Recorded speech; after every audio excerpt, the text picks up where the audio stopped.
I am super pumped about July, and I'm sure you too would be after listening to what I have to share. Now overall, while the data kinda is portraying low light, the latest CPI numbers coupled with the jobs report should provide the much needed reprieve. Finally, I'm super excited. Now we'll talk about specifically the inventory numbers across the US and the trends, the mortgage purchase applications and what they mean, tying the big picture, and how the markets across the US, across all states, are softening with price reductions. And finally, we'll tie what is going on nationally with what is happening locally so that you get the big picture. Now wait until the very end to get to know what you can do if you are a seller or a buyer. All in all, we have a rock star market update. Are you ready to check it out? Let's go. Hey, Ravi with the Rams Group at Real Broker. If this is the first time we're meeting, welcome to our channel. I strive to provide meaningful, relevant, and educational content to keep you in the real estate now. Now, back at it. The CPI numbers that came out this Thursday should make the Fed start lowering interest rates, potentially starting this September, which is great news for buyers and sellers, as we know. Now, the core CPI numbers came in at about 3.3% when the market was expecting 3.4%, and month over month, which was better as well, coming in at 0.1% instead of the 0.2% which was expected. Now this caused the short-term interest rates to dip below 7%, as can be seen in the lower right corner. The weakening jobs report that came out recently as well showed a dip in the employment rate, clocking in at about 4.1%. While increased unemployment is not so good for individuals, the market cheers as this might induce the Fed to lower the interest rate sooner, keeping them on track. Now the CPI numbers and the job reports numbers combined is something that the sellers and buyers have something to cheer for. Now looking at the months of supply, which is based on the current rate of demand, buyers, as we know, many of them are sitting it out, wanting to come back to the market as the rates have been hovering around 7%. Right, in the recent past. Now typically months of supply this low to the very right, which I've shown with my red pointer, indicates that it still is a seller's market. However, given that there is demand from buyers, which is lower than even the small number of homes that are coming on the market, is putting pressure on the prices. Yeah. The number of purchase mortgage applications index, which tracks the number of buyers applying for a mortgage, has been the lowest it's ever been in the past 24 years.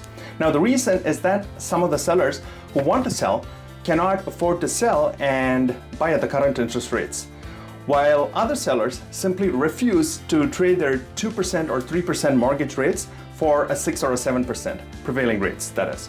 Now, this has caused fewer mortgages to be issued. Also, here's a staggering stat. Ready?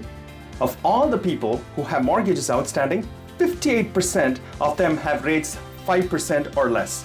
No wonder there's reluctance amidst sellers to even try and list their homes, right? Then looking at the new listings for June, the graph shows that the homes coming on the market are fewer than those that came on from the year 2017 to 2022. Of course, the sharp spike down in 2020 was when the pandemic hit, as we all know, when people chose to stay put, that is. Now, looking at the line for 2024, we can see that less and less sellers are listing their homes. The only other year that was worse off than 2024 is 2023. Now, this was when the interest rates started to increase and sellers who were locked in at lower rates did not see a point in giving up their lower rate and buying homes at higher rates. While that was about new listings, the existing homes inventory, that is the homes that were already listed, increased by about 37% year over year. In June, this is almost 226,000 units. Now the pending listings, however, were down 8% year over year. Now this means that new listings were coming on the market, however, they were not going under contract soon enough. Okay, that's what it means, as there were no buyers or takers, causing homes to age on the market. Now, in fact, the sales trend has slowed in the last couple of months. Now this week recorded an 8% dip in contracts than a year ago. Now that does bounce a little bit as shown on the graph, but the trend has been that fewer sales have occurred since early May. Now this is reported by Alto's founder, Mike Simonson. Now called out down in the far right as well are the year-over-year numbers for you to see the number of active homes is fewer than what it was between 2017 and 2019. However, given that the buyer demand is way lower than that, it does not matter even if a small number of homes remained without selling. This would contribute to the overall number of pendings being lower. Makes total sense. Now may I turn your attention to this interesting graph. Now it tracks the one-year change in active housing inventory for sale, which is actually the shift in various markets between June of 2023 and 2024. Now from a big picture perspective, we are observing a softening across many housing markets across the US as higher mortgage rates temper the fervor of the market that was unsustainably hot during the pandemic housing boom, as we all know. Now, while the general observation is that the home prices are kind of falling in some areas around the Gulf, most of the regional markets are still seeing positive home price growth. You might wonder why, right? The uber question is, going forward, if the active inventory and the months of supply continue to rise, will more housing markets see outright price declines? I don't know. We'll have to see. Now, the three most important states, if I may point your attention to, that have increasing inventory compared to that of last year are Arizona, Texas, and Florida. Wow, look at Florida. An increase in the homes inventory year over year is about 71%. Washington also saw about a 50% increase in the number of active homes on the market. The only two states that saw decreasing inventory were Nevada as well as South Dakota. Yes, 21% and 11% declines respectively. Motivated single-family home sellers who had their homes on the market which did not sell were forced to drop prices, which is natural, right? If a home does not sell. Now, the number of active homes that saw price reductions was around 38%, as shown on the graph, now, which was on par with the 2023 levels. Now, the normal price reduction should be around 30 to 33%. However, we are already 5 points higher. Now, looking at the signs of slowing price growth, despite higher mortgage rates, sale prices have remained elevated. Now, this trend is largely due to historically low inventory levels, which continue to push prices up. Yet, Redfin noted that though the home prices have continued to increase week over week, there are emerging signs that the price growth could decelerate soon. That is, if the Fed does not do anything with the interest rates. Also, the graph on the left shows that homes sold for 99.6% of the final list price. Now, many of the homes are undergoing price reductions before finally going under contract. Now, the 99.6% is of the final list price and not of the initial list price, to mean that there were one or more price reductions. Now, at this time of the year, July of 2024 is the worst it has been in all of the years post-pandemic. This is indicated by the deep blue line in the graph. Now, to summarize the national stats, the latest CPI numbers and the weakening jobs report has been something that the market's liking, or loving, so to speak. Now, months of home supply is lower as sellers are experiencing the interest rate lock-in effect, and the number of purchase mortgage applications have gone down considerably, showing weak buyer demand. And number of new listings is also down as well. Active inventory, on the other hand, is increasing as there are less takers across most states in the US. Sales prices in general have remained elevated despite the rise in mortgage rates. While all this is happening, the latest dip in the CPI numbers, combined with the increased likelihood of a rate drop, should be the silver bullet. Now let's see how all this shakes out. Now, after looking at things impacting real estate nationally, let us look at what is affecting the local stats in King, Snohomish, and Pierce counties to tie it all together, shall we? Now, just like the national numbers, the number of new homes listed in King County rose by 13.7% year over year. Now, the home sellers belong to two buckets broadly.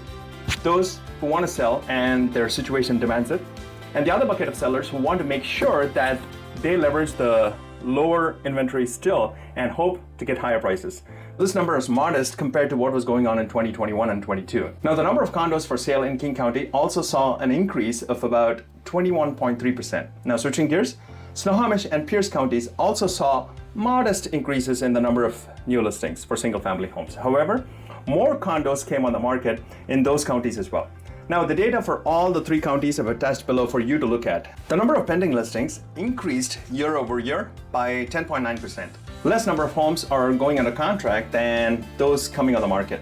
Now, this is causing a surplus of homes to sit, and this happens when the supply is more than the market can actually consume or absorb, right? The velocity of the market is not completely muted though. Homes are going under contract still, however, with the pace reduced than what it was. Now, the days on market before which homes actually go under contract has reduced from 16 to 14.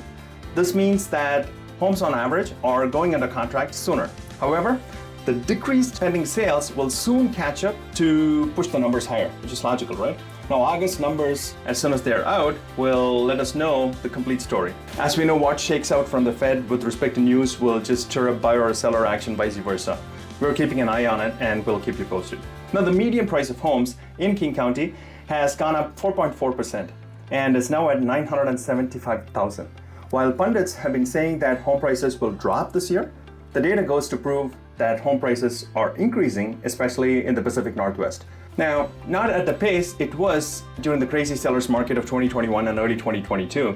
We saw opportune percentage increases during those days, right? Crazy. Now, the median price, as you know, is at the dead center of homes sold. 50% of the homes sold higher than that and 50% sold lower. Now we're clocking in at $975,000 there. Moving on to the average price of homes, this increased by about 7.8%. And the reason that average price increased was that homes on the east side and pockets of Seattle sold at higher price, helping push this number up. One thing to notice though is that affordability has taken a huge hit, and it's been the case recently, and we're seeing it more and more, as salaries we know have not caught up with the home price increases. Now the gap, if the current trend persists, can only grow wider. Now, looking at the percent list to receive indicates if there were price escalations for the homes that sold and closed. The key, as we know, is to price homes competitively for them to sell quicker and fetch higher prices. Homes on the east side, areas like Redmond, Bellevue, Kirkland, and Snohomish have been seeing good demand and going under a contract sooner than other areas, and this helped push the average price higher for the overall county. The months of supply of homes has shot up to 2.1, which is an increase of about 40%. Now, this metric measures how long homes will take to sell, assuming no new homes came on the market. Now, this number, though increased from a year ago, is still less than 3 months to mean that the overall market in King County is still a seller's market for single-family homes. Condos, though, have been hitting 3+ months of inventory in both King and Pierce counties, to mean that it's more of a balanced market, neither a seller's market or a buyer's market for condos specifically. Now, that said, with the rising inventory, price reductions, less number of homes going under contract, with the Fed's take on rates on tap, what can you specifically do if you're a buyer or seller? Now, if you're a seller, pricing your home competitively and marketing to reach every potential buyer out there is key. We at the Rams Group make sure that our reach is about 10x more to buyers for our listings using social media and other creative strategies. And we have honed to near perfection. Okay? And in addition to reaching out to a huge buyer pool, we selectively target agents who may have interested buyers to come on by, take a look at homes, and make early offers at higher prices. All in all, how we sell homes is drastically different from how homes are sold the traditional real estate way. And our 12-step process for selling homes is so unique that even in this market, we've been averaging sellers 7.84% higher prices than their local median prices all across the country in most major markets. Now, sellers were really thrilled with what we were able to achieve for them. And if you're a buyer, the mantra is you have the power to negotiate right now and get your dream home of choice at a bargain price comparatively. Leverage the high interest environment and the inventory pool to your favor to get the home of your choice, okay, at the best price and terms. Yes, the interest rates are relatively higher. However, when things temper, which they soon will, you can always refinance. And this way, when the interest rates kind of go down and there's a slingshot of buyers back on the market, you won't end up paying higher prices competing to get the homes of your choice. Makes total dollars and cents, right? Hey, if you found the information I've shared useful, consider subscribing to our channel. We hope to keep you educated on all the happenings in real estate for you to be in the know. Well, that's a wrap. If you have any questions about the data I've shared, need further insights into specific zip codes, feel free to reach out, DM or text me. I'm happy to brainstorm. Now, until next time, you stay safe, and I'll talk to you soon. Bye-bye.